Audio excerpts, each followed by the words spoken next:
take a look at their retinue or recruits. Farmers can be really, really good. At this point in the game, I want to start looking for like higher tier backgrounds. It's a very cheap farmer, so we will grab him. They can roll really, really well, and they can do a variety of things. He has Bright. He's got triple star throwing, but he is very low resolve. He is also Craven. Maybe we'll hang on to him in case we need to put him in place of one of these guys. So we'll hang on to him for now. That's pretty expensive for a caravan guard, so I'm not going to get him. Okay, a 3-star, 3-skull beast contract with 2 of our frontliners injured and our other banner injured. I'm honestly not going to take that. We need time to heal. We need time to repair some of these weapons, so we will just head up here. And we have the option to grab our next ambition. So we talked about this one getting a retinue. This requires us to go down in the south and stay in the south, which we don't want to do that now that we're getting close to day 40. This is visiting every town. We probably have visited most except for the north, so that could be something that we do. But I am a fan of catching the eye of noble houses because the contracts that you get are very, very good. And there's a lot of fighting going on over here. And already we completed that contract. So we just found a brigand camp, which we will kill, and some brigands, which we will also kill. They have 1 marksman, a few raiders, and a few thugs. He has a nasty injury right now. He cannot fight.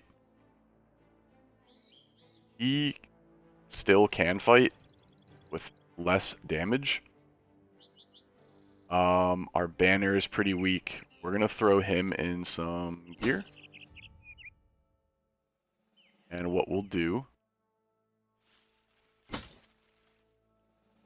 is put this kind of broken armor on him so it continues to heal, and they don't really target our throwing or ranged units very often. You saw at the last fight, they really tend to shoot into groups of people, so he could catch a stray, but we're going to equip this armor on him so he's a little more resilient, and then we're going to look to throw one of our backliners into the front that has more melee defense.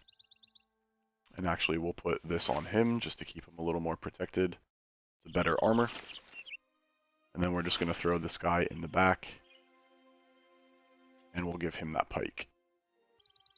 I don't think this is a fight where he is required, so we are actually going to take him out as well. But we do want to fight these guys. We have nets if we need them.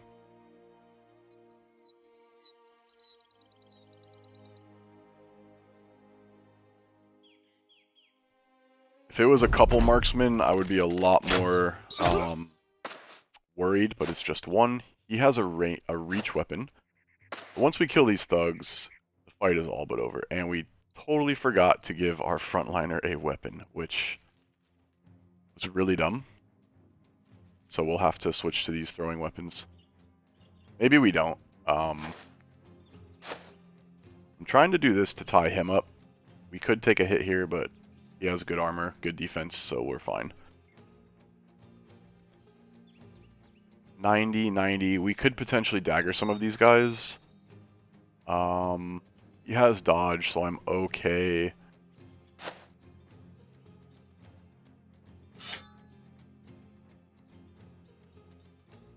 And that is the power of throwing weapons. He's on high ground, so he'll get a bit of a bonus, and we almost one-shot that guy. Don't think it's worth netting over.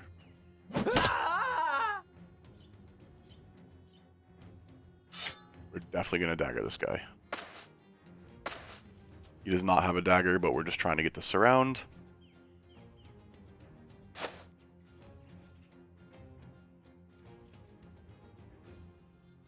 We're going to put him behind the shield guy. And now his targets, even though he has high ground advantage, are these two tanks. Throw him in a bush that actually hides them from your ranged units. From the enemy ranged units, rather.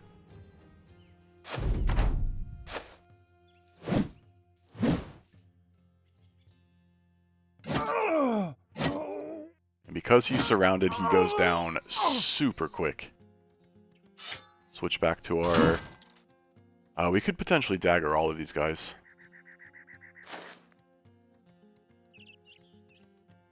We will do that.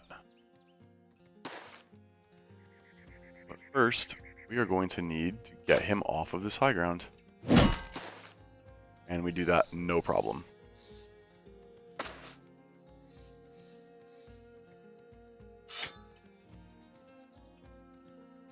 We do not want any guys within 2 tiles of him if we can help it. And we can help it, so we're just going to back these guys up. We'll send him over here to help out. He's not an offensive unit.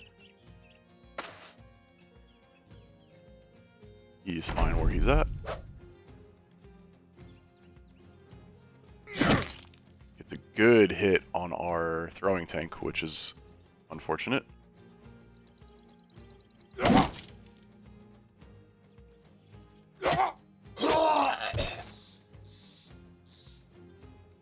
We are going to take high ground on him with our one of our dagger units. And we're just going to get him out of here.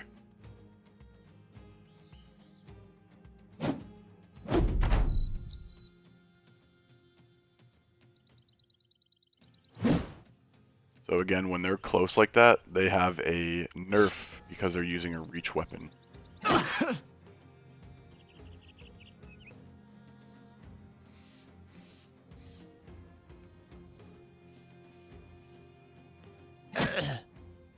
Beautiful. So we get a level up on our starting bro. We get both of these 90s. We get the hooked blade and some more money. Tier 3 flail.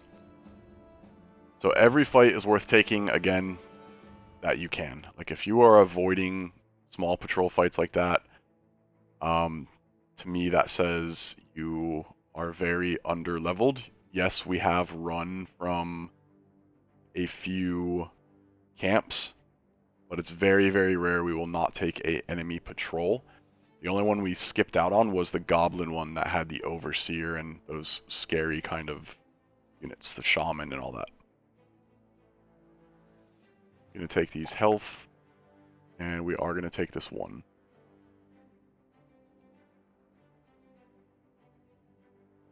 Fast adaptation could be something that we take on this guy. We have discussed these perks here. What we have not discussed are these new tier 6 perks. 1, 2, 3, 4. So level 6, tier 5 perks. And we will do that now. Before we do that, I just want to say, just because a new tier of perks opens up does not mean that you automatically want to choose one of these tier perks. A lot of times you can get more value out of some of the introductory perks, and some of the strongest perks in the game are in these first 3 categories. Notice we've taken Pathfinder, Colossus, we took Gifted, and we took Backstabber. Reach advantage. So this only works on 2-handed weapons, so like this sword or this axe, and when you hit an enemy with a 2-handed weapon, you get a +5 to your defense. Sounds really good. Can be good on 2-handed sword users, because if you hit 3 enemies at one time, you get 15 extra defense. I would say this is like a C tier perk. A lot of guys do not have the fatigue to continue to do these AoE attacks. And when you swing once, a +5 to your defense just doesn't do as much as you would think it does. It's a good perk. It's a good defensive perk to take on a 2-handed guy that you just don't know what else to take. It's nothing wrong with taking it, it's just not that great. Overwhelm sounds really cool, and it can be good. Again, you'll see a lot of enemies use this, like mercenaries or militias. Some of the wild animals will have this perk. It does a 10% nerf to the enemy that you attack. You do not have to hit them, you just have to swing at them. If you can swing twice on them, that means their offense effectively is cut by 20%. If you have a dagger user, you actually get 3 attacks once you take dagger mastery. So overwhelm can be really, really good on dagger units because you will effectively cut their offense down by 30%. And sometimes dagger units can really solo pretty scary guys because they rarely run out of fatigue. So that's good to take on daggers. It's good to take on arguably archers with bows because you shoot twice and you can actually scatter into the enemy line. So if you shoot at this guy, the guy that it passes over, it inflicts overwhelm on both of those guys. Lone Wolf. I would say overwhelm is like a C, maybe even D tier perk. Just my opinion, I rarely take it.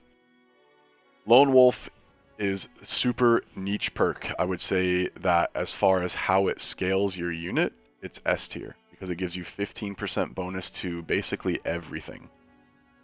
You almost never take this on offensive units.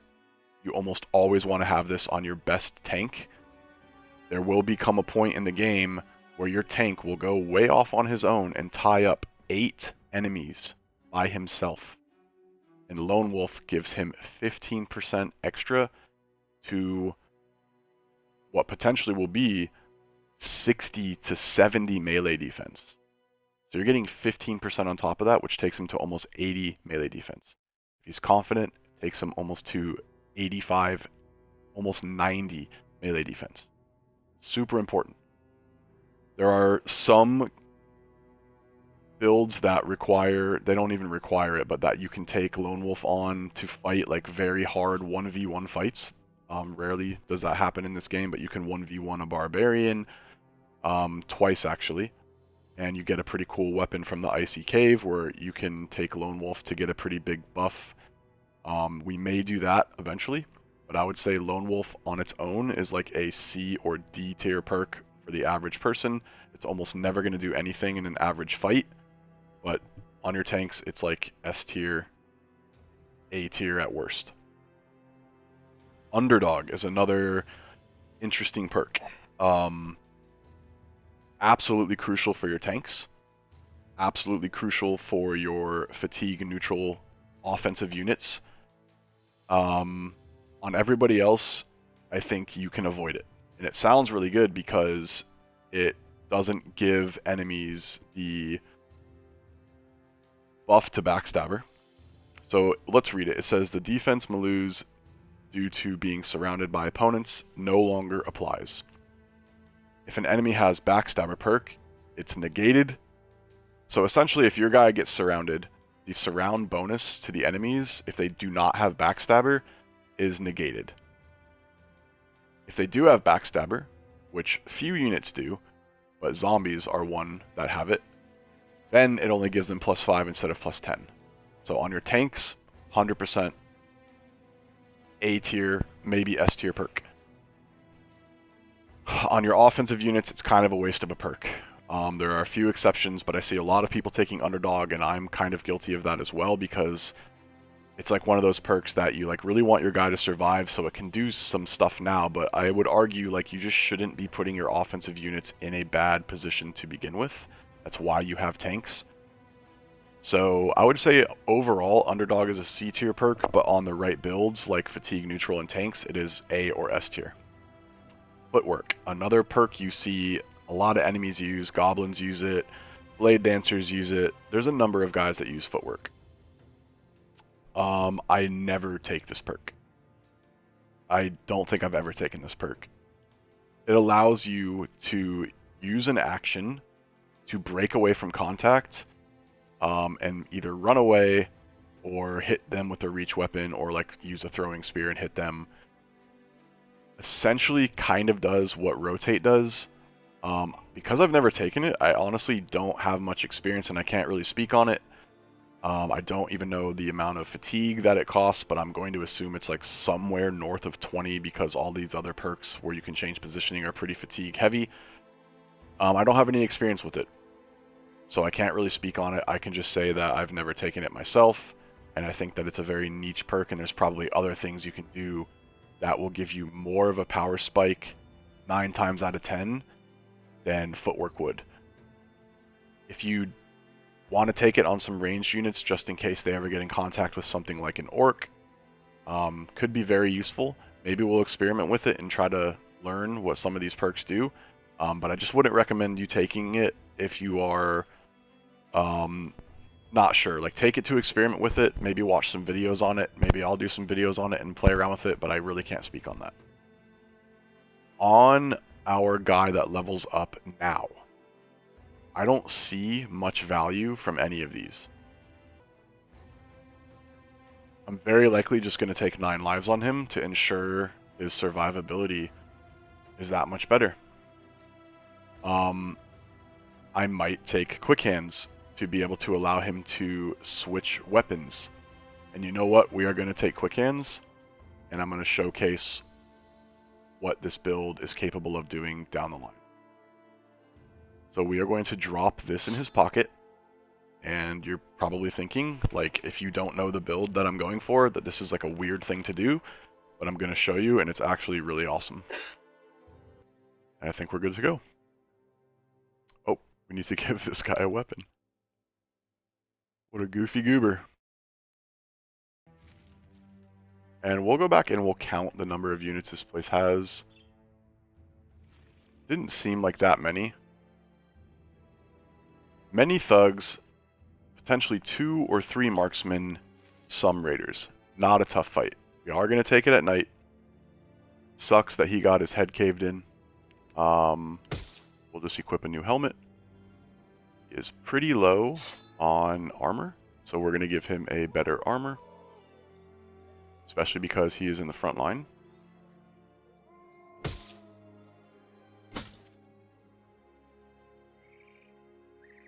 And we will repair this.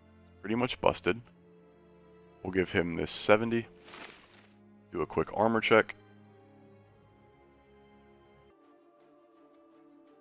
We're going to heal up a little bit while it's still night.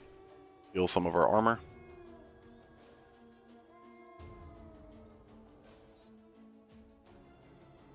Heal some of his HP.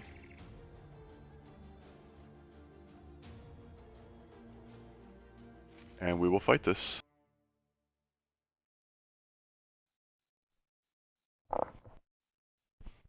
Hopefully it's only 2 and not 3. We will find out shortly.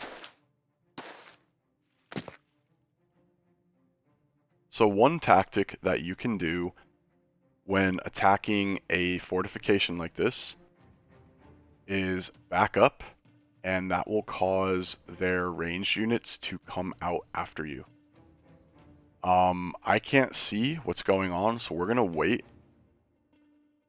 Because we heard that first guy shuffle, chances are that's their archer, and they're trying to get closer so they can take a shot at us.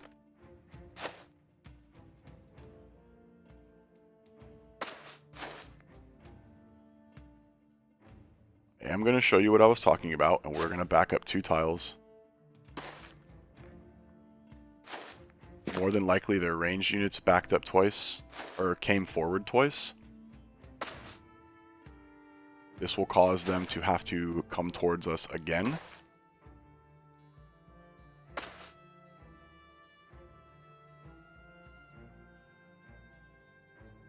His range defense is only 1, and they tend to shoot towards the middle. His range defense is 4, it's not that much better, but we'll switch them. And we're actually going to put him 1 more back just in case.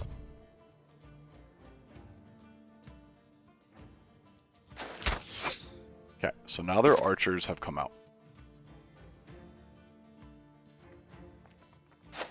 We are going to go after them as fast as possible.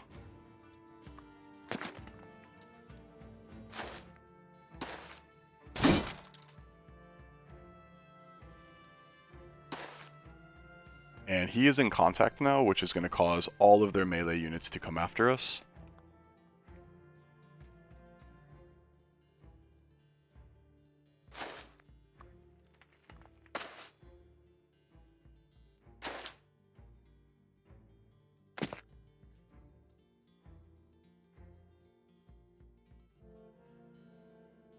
I'm going to put him in the bush for now so he can't be targeted.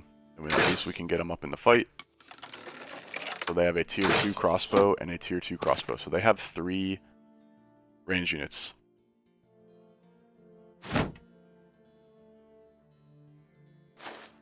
tier 2 crossbows, as you guys have seen, really hurt when they hit you. Like, really hurt. They have a 13% chance to hit our guy with the shield. Once we can kill some of these thugs, their morale will start to drop.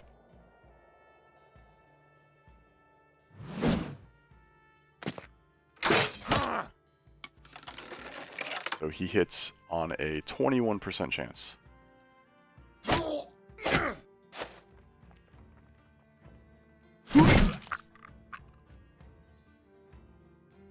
I don't want to move him here and have all these guys surround him, so we're just going to end our turn.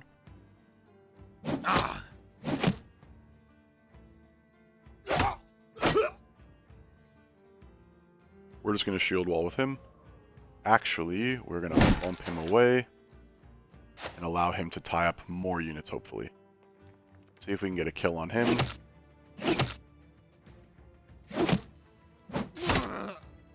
Two guys down. Nice hit on him. Still going to keep our banner in the bush.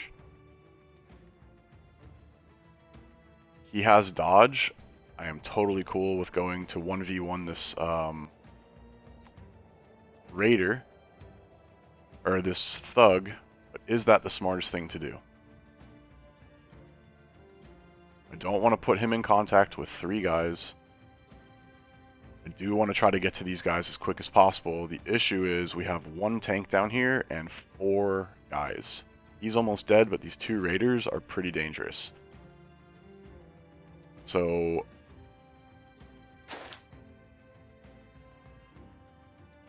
we will go here, step here, and attack next turn. Or just cut his head off.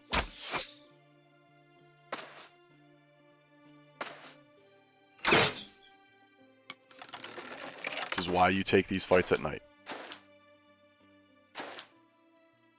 So we need some help down south, ASAP.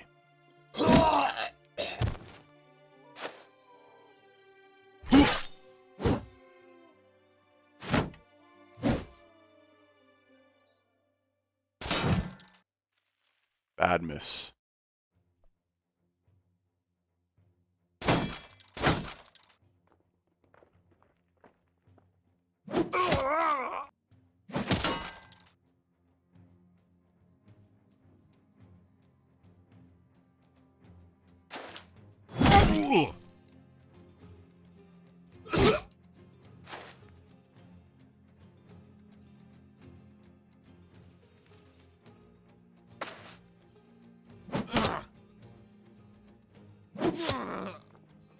Throwing weapons are so good. I know I keep saying that, but they're really incredible.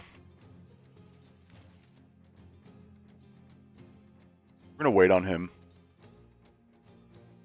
And he's too weak to go solo 2 marksmen. But we will move up on them, which should cause them to back up. They may still take shots at him. I don't necessarily want all of these guys to flee.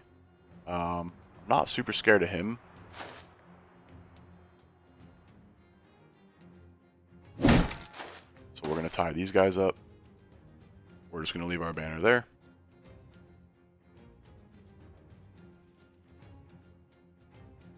And we are going to try to zone this guy from running away.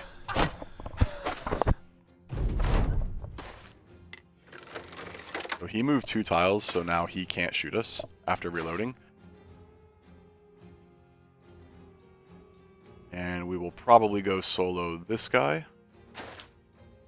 Remember, he has dodge. Dodge is based off of your fatigue and initiative. So right now, his melee defense is almost 30. I have no concerns about fighting this guy. 1v1 with a raider, honestly not that scary at this point. We're going to shut this guy down. We're going to shut that guy down. And we are going to come... We really want that. He's probably going to run. We'll help zone this guy and then take some shots on him.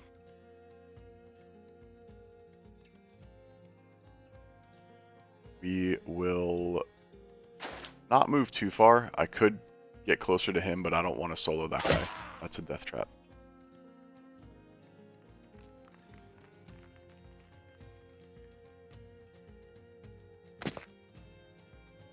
Now that all of their range units are shut down, maybe we come over here and help him out.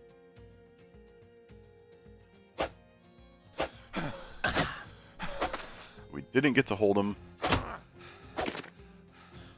He's probably going to run.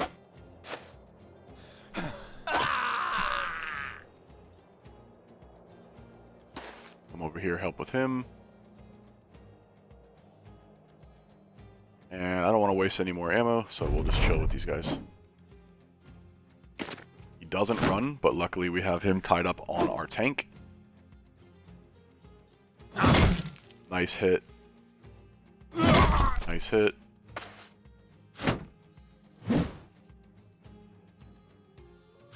Nice hit. This guy has been hitting really, really well this fight. Pretty awesome.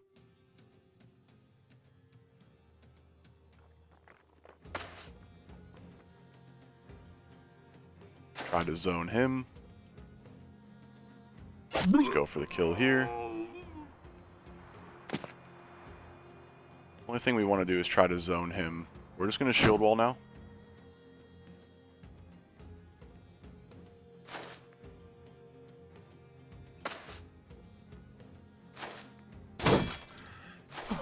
So, probably won't be able to get these guys, but we are going to try.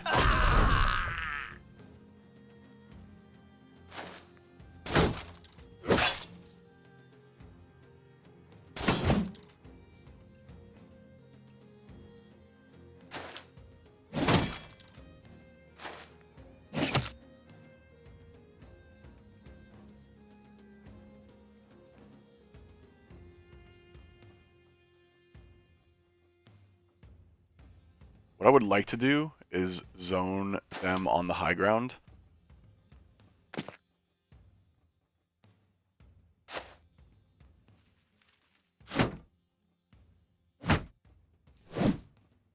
But I want to zone both of them with my tank.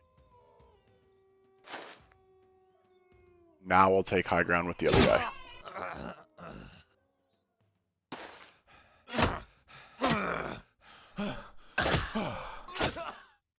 And our tank holds strong on both of them, which is awesome.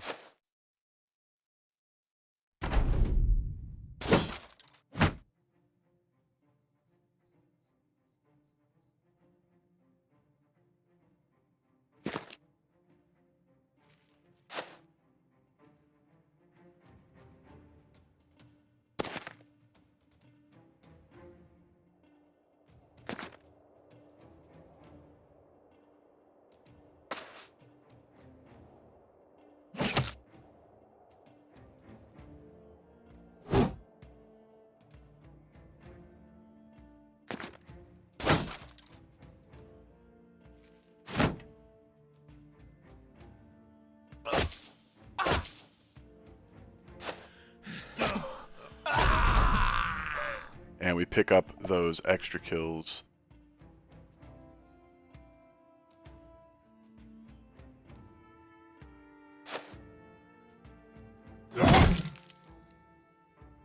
So because he has Backstabber, even though he's shield walling, he went to a 70% chance.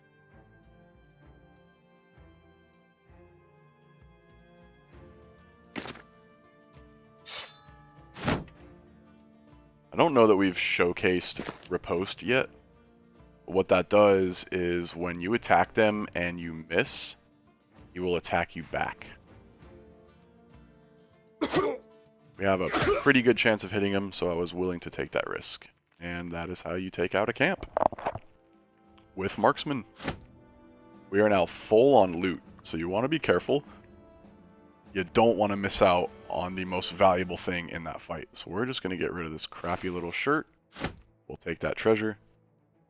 And that was a fantastic haul right there for very minimal effort. Get a bunch of levels out of it.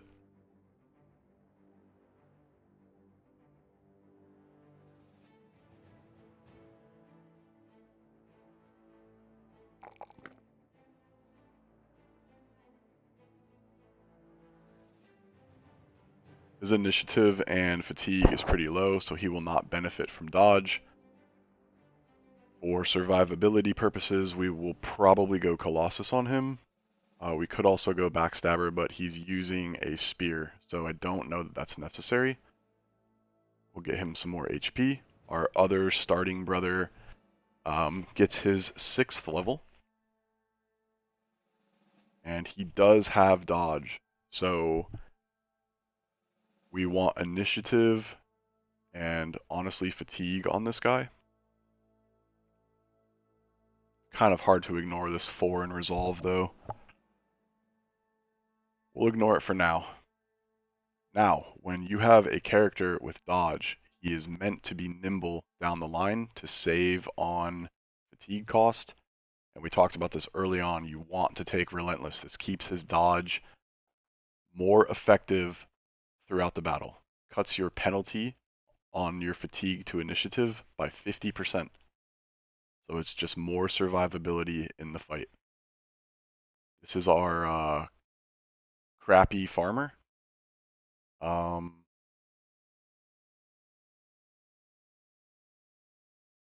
going to build him out as a hybrid as long as he rolls well in all 3 of those.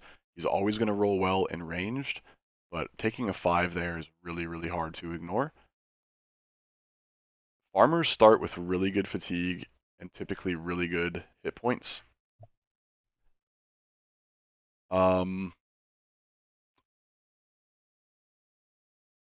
going to take fast adaptation, and then very likely I will take student on him next just to help him scale as quickly as possible. He will be our backup.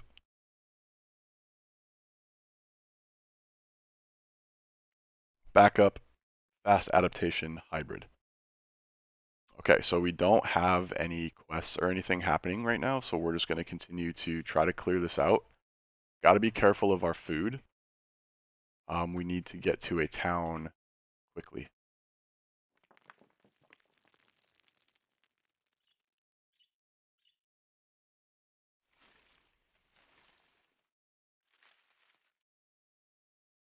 Okay, this is really cool. You can get this early. It is amazing. Again, if you want to read through it, go ahead. I'm always just going to inspect it, and from this shipwreck in the tree, you get arguably one of the most valuable items in the game. It will give you 15 gold per day, every day forever, or you can sell it up to 4,000 crowns. Running the math, to get $4,000 worth of value, you would have to be in the game over 300 days. Just sell it as soon as you can get more than $3,000. We finished our next ambition again. So our renown is growing really, really fast. I don't ever choose no ambition. Kill another mercenary company is something we could do. They are a tough fight. You want to be at least level 7 on most of your guys, if not all your frontliners. Goblins are not something we want to do, but when you take on a ambition that is specified towards a group of enemies, so this one is for undead, this one is for goblins, it will give you a trophy when you complete it. It will give you a necklace you can wear. They all do something very, very powerful, but you only get it one time and you can only use it on one guy. I believe the goblin necklace allows you to not be tied up by enemies. Undead, I believe, allows you to not take morale checks on certain attacks. So they're both pretty decent. I do not want to fight goblins in large numbers right now. we are going to take on the Walking Dead ambition, which means we now need to start looking for undead camps.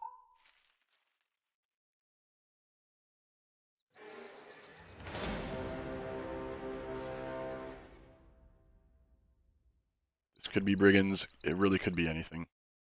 We don't have a lot of slots for gear, so what you can do is you can just throw some of this stuff in these guys' back pockets temporarily to clear out some space. I think the smart thing to do would be to wait till night, since it is so close to night already. Just in case it is undead or something unwanted. Let's do an ammo check. We have 95. Do an armor and health check. If this is undead, depending on how many there are, we may run from it.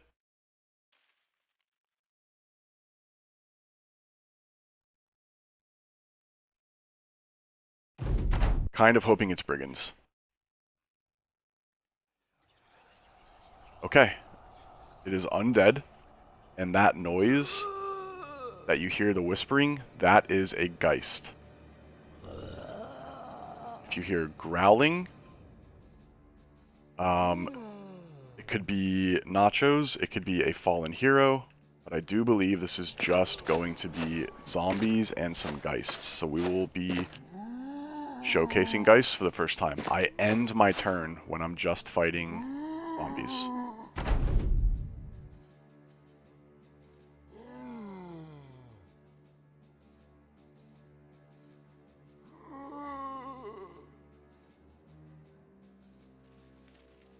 I'm now waiting, because they could jump in. You don't want to break up your line against undead. They have backstabber. You do not want them to get around you, and that is again why you put your tanks on the flanks. And now we just try to kill them as quickly as possible. It is a DPS race. A lot of people will recommend not even using tanks or shields for undead fights.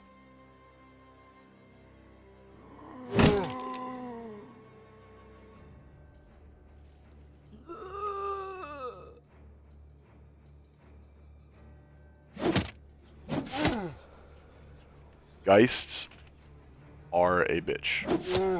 If you do not have a banner, Geists will ruin you.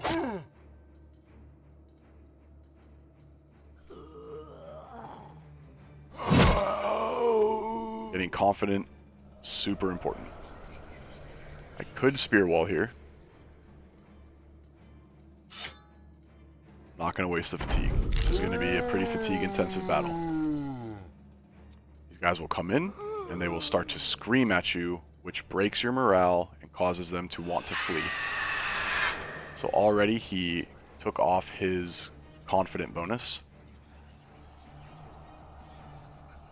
So you do want to try to move forward and kill the Geists as quickly as possible. Ranged units do absolutely nothing on Geists. I'm targeting the most dangerous.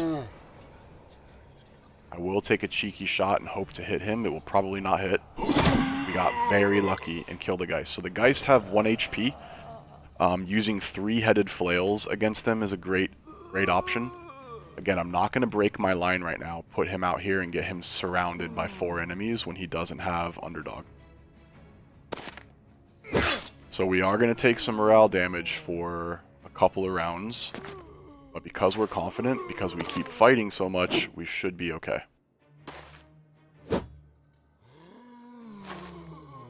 When you come into melee contact with Geists, they can damage you, and they damage you through armor, which can sometimes really suck.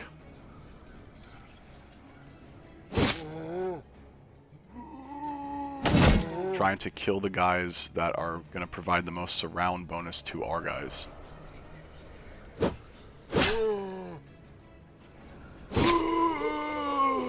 He will go here, or he may jump in over there. Let's see.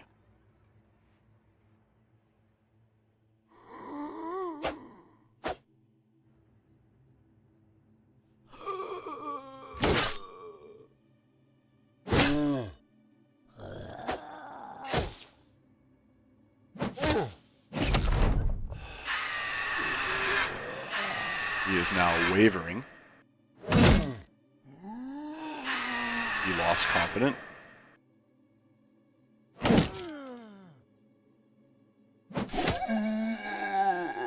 When you kill enemies, you get a small chance to gain morale. So that's kind of how you stay in this fight. Why they say it is a DPS race.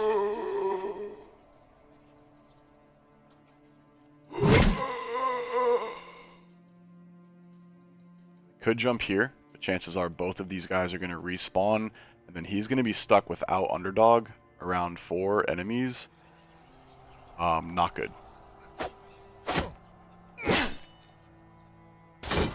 So Wiedergangers only attack once unless they are frenzied by a necromancer. This fight went very well.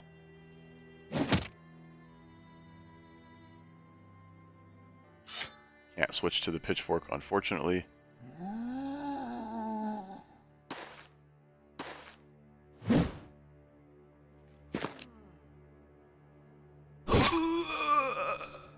Want to keep him in the middle so everyone gets for the company bonus, which again is 10% of his total resolve. So right now everyone's getting +9 to their resolve. Just like I said, those respawn. So if I was there, he'd be in between all those enemies. Without underdog, bad idea. Sometimes the Geists will target the same guy multiple times. And he killed a guy, so that gave him a buff to his morale. I think at this point, we probably just try to isolate this guy down here.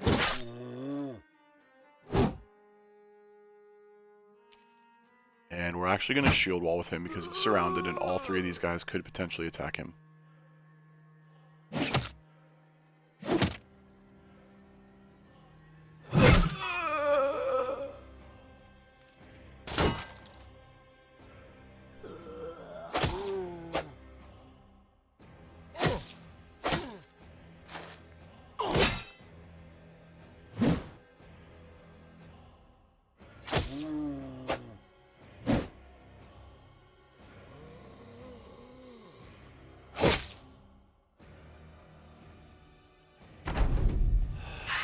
Okay, so now you're going to see what Rally does.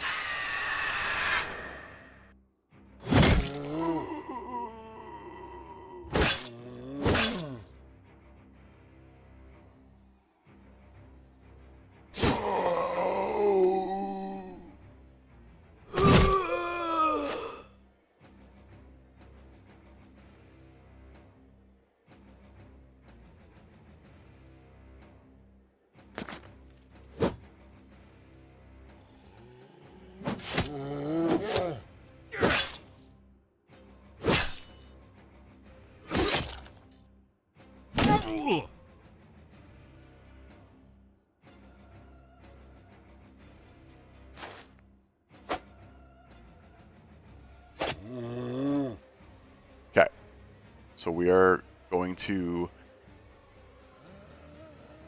rally our troops and pay attention to their white flags. So we rally him, not him. And he's trying to run away, but he is stuck between 2 enemies right now. So he is going to take some serious damage. And this is why Geists are so scary. Because now, look at this. All of our guys essentially are fleeing.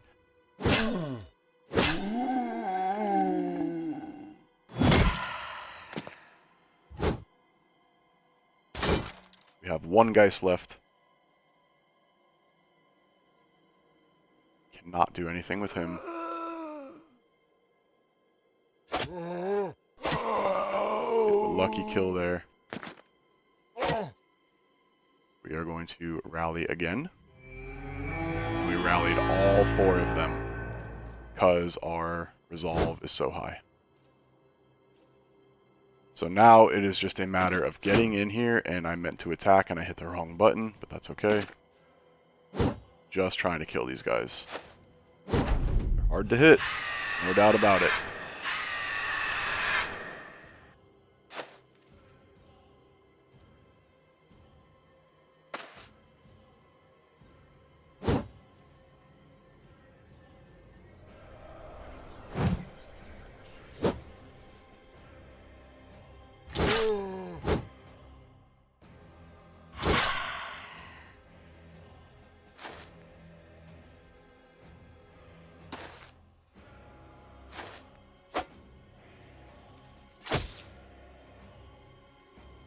We're going to move him over here, just in case this guy scares more of our guys. We can rally the guys that we're closest to.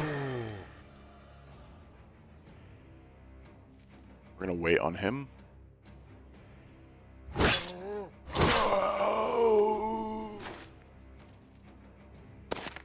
That zombie will likely respawn. We are continuing to miss.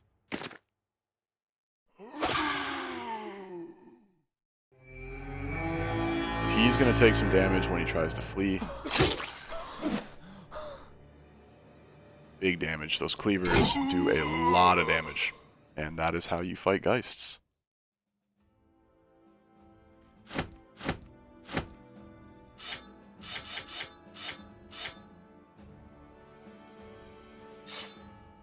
We got some treasure out of it. We got some levels out of it. Our tank levels up to level 6. Rolls a 4, which is awesome. And we will take this resolve roll. Tanks need resolve, as you see. So we are actually also going to take Fortified Mind with our tank, so he is far less likely to flee. 71 resolve. You want your tanks late game to be north of 80 resolve. And this is our little hybrid farmer.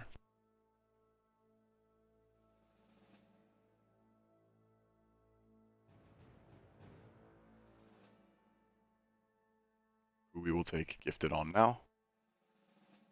And he rolls another set. Wow, he's actually rolling really, really well. Pretty awesome.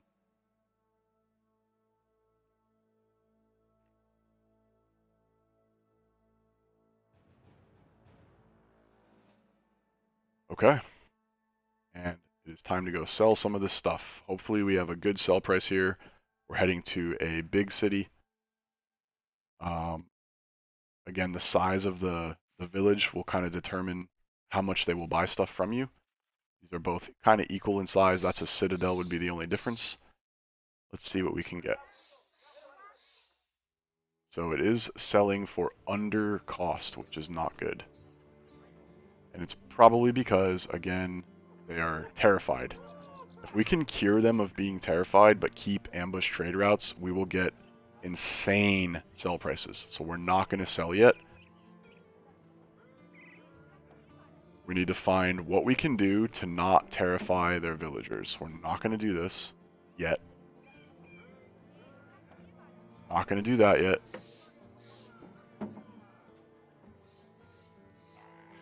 That's potentially what's causing them to be scared. We are going to end the episode here, and on the next episode, we're going to try to take all 3 of these contracts. I felt like this was an awesome episode. We showcased a lot of new stuff. Got to showcase some new perks. So as always, if you like this content, leave a like, subscribe, and I appreciate each and every one of you guys. Thank you so much.